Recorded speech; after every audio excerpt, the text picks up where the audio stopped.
বাজার করেছি। আমের সাইজ দেখো, আম আমার হাতের থেকেও বড়।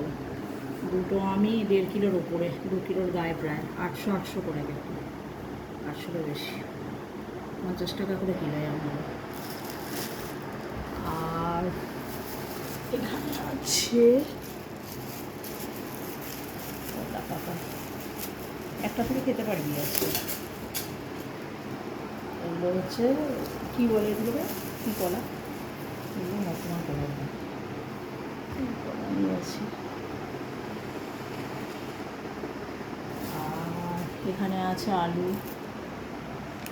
দুধ, ডিম, মুড়ি, দই তুলে দিয়েছি প্যাকেটে। এটা মাংসর দোকান থেকে প্যাকেট দিয়েছে, মুরগির দোকান থেকে।